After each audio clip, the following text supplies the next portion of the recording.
47 million people have seen the clip of the garage. Less than 3% know what CBS aired in its place, and why the choice of that specific rerun matters more than the stream that replaced it. By the time Colbert's garage stream passed 1 million views, the late-night landscape had already changed in a way that no network press release was going to describe accurately. By the time it passed 10 million, the rerun CBS had substituted in Colbert's time slot had been identified, cataloged, and analyzed by 3 separate media journalists who all arrived at the same conclusion independently. The episode selected was not chosen at random. By the time the garage stream passed 47 million views, 2 things were simultaneously true. Colbert had produced, from a folding table in front of a visible hot water heater, the most watched piece of late-night content in 18 months, and CBS had filed a statement asserting that the substitution decision had been entirely routine. Both of those things cannot be true in the same universe. Here is what the universe actually looked like. The summer of 2025 had accumulated its own specific weight by the time the cancellation came. Colbert had called Paramount's $16 million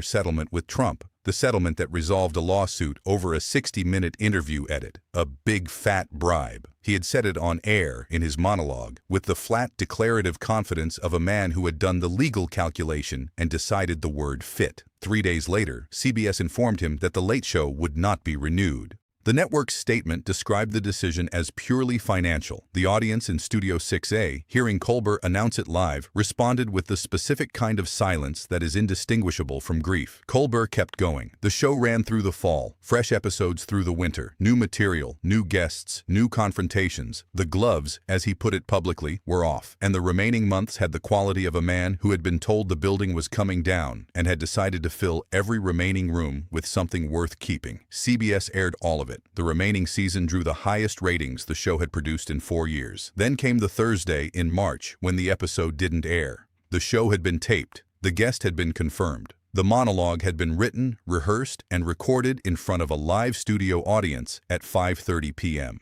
By 7 p.m., a senior CBS Standards executive had placed a call to the production office.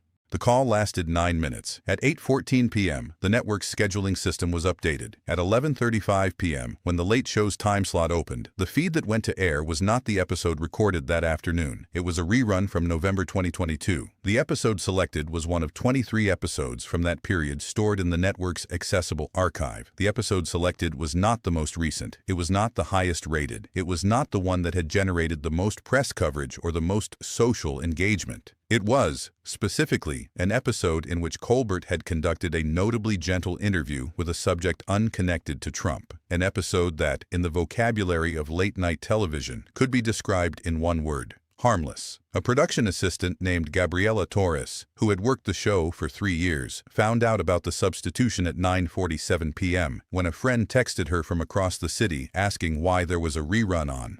She was still in the building. She walked to the control room. The monitor showed the 2022 episode playing. Nobody in the control room said anything to her. She stood there for 45 seconds and then walked back to the production office and sat down. Colbert found out at 9:52 p.m. He was at home by then, a fact that would matter in the next 4 hours. His phone received the information the same way most information arrives in the modern era: a text from someone watching the broadcast, followed immediately by 2 more texts from 2 other people watching the same broadcast. He read all 3 before he replied to any of them. Then he walked through his house to the garage. The garage was not staged. That is the detail that every subsequent piece of coverage established independently and that the footage confirms viscerally. The folding table had been in the garage before that night. The ring light was a piece of equipment from a home recording setup that predated the decision by at least 2 years, visible in the background of a photograph his wife had posted in 2023. The background, exposed drywall, visible pipe insulation, the corner of a white chest freezer, was not dressed or managed. It was simply a garage, and it looked like a garage, and that was the entire point. He went live at 10:41 p.m. The stream opened with no introduction, no title card, no theme music. Just Colbert at a folding table under a ring light, in the specific category of casual that is not casual at all, but has been stripped of every unnecessary formality. He said, "So, CBS decided tonight that the episode we made for you wasn't suitable for air. I thought we'd air it anyway." He looked directly into the camera with the steady, unhurried attention of someone who has done the full accounting of a situation and arrived at a number they are comfortable with. "Let's take an inventory," he said, "of what happened today and what it means." He did not have notes. He spoke for 9 minutes from memory, and what he said in those 9 minutes was a sequential account, not a rant, not a performance, but a sequenced account of the events between the taping at 5:30 p.m. and the moment the rerun appeared in his time slot. He named the time of the standards call. He named the time of the scheduling update. He named the specific episode CBS had selected and described, without editorializing, the characteristics that distinguished it from the episode that had been substituted out. He said the word bribe once in passing and moved on before it could become the headline. Then he played the episode, not excerpts. The full episode, which ran 51 minutes and contained a segment, a prepared segment, with documentation, with a guest interview, with a visual timeline that appeared on screen, that connected specific dates in the Paramount-Trump settlement negotiation to specific scheduling decisions made by CBS's programming department in the months preceding the cancellation. The segment had been built over 6 weeks. It had been fact-checked by 2 independent researchers. The sourcing documentation ran to 41 pages, none of which Colbert showed in full, but all of which he described with enough specificity that the description itself constituted a form of display. The guest in the episode was a media attorney who specialized in broadcast licensing and corporate editorial interference. She was not famous. She was not telegenic in the conventional sense.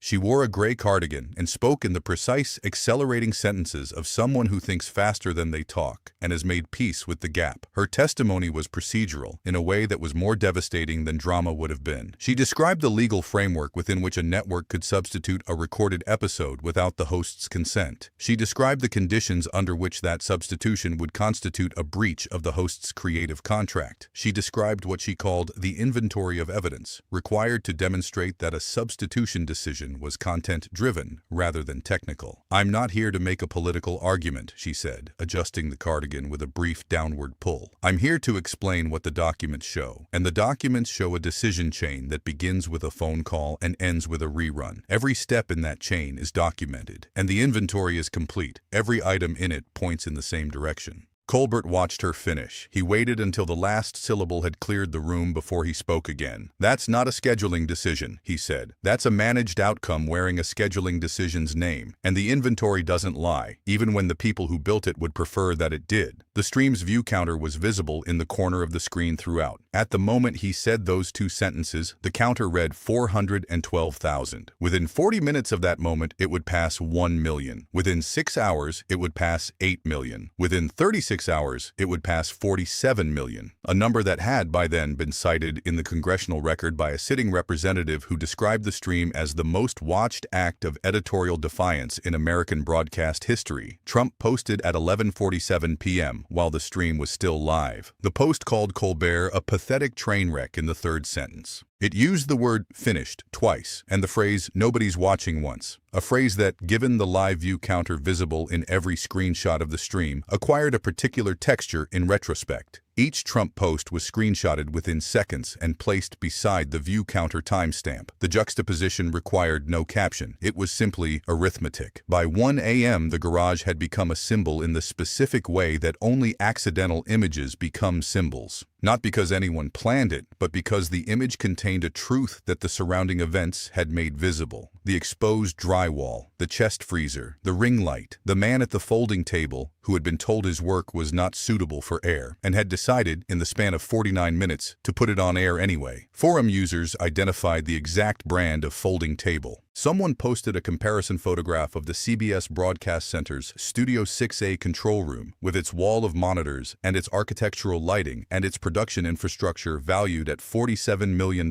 beside a screenshot of the garage. The comparison had no caption either. Both images were doing the same kind of work. At 2:19 a.m., a network affiliate in the Midwest received an anonymous communication from a former CBS scheduling department employee. The communication was brief, a single paragraph submitted through a verified journalist contact rather than directly to the affiliate, stating that the specific episode selected for substitution that Thursday had been identified in internal communications as recently as the preceding Monday during a standards review meeting. The communication stated that the selection had not been random or routine, that the characterization of the substitution as a technical scheduling matter was inconsistent with the documented sequence of decisions, and that the writer of the communication could no longer maintain silence about the sequence in good conscience. The affiliate verified the former employee's identity against public employment records within 35 minutes. No evidence of fabrication. The affiliate's senior editor read the verification 3 times before forwarding it to the overnight correspondent. The morning coverage did not lead with the stream's content. It led with the garage. Every major outlet ran the image, the ring light, the drywall, the folding table, because the image had done something that 51 minutes of documented evidence had not done on its own. It had made the situation emotionally legible in a single frame. A man at a table in a garage. A network with $47 million of broadcast infrastructure deciding that his work was not suitable for air. The gap between those 2 images was the story, and the story did not require annotation. CBS's statement, released at 9:15 a.m., described the substitution as a routine standards review precipitated by a technical compliance issue with a segment in the episode. It did not name the segment. It did not name the compliance issue. It did not name the standards executive who had placed the 7 p.m. call. It described the rerun selection as procedurally standard. It did not address the fact that the selected episode was from 2022. It did not address the media attorney's testimony. It did not address the 41 pages of sourcing documentation. It was 47 words long. The 47-word statement was placed beside the 47 million view counter in 14 separate pieces of coverage published within 6 hours of its release. The number was the same.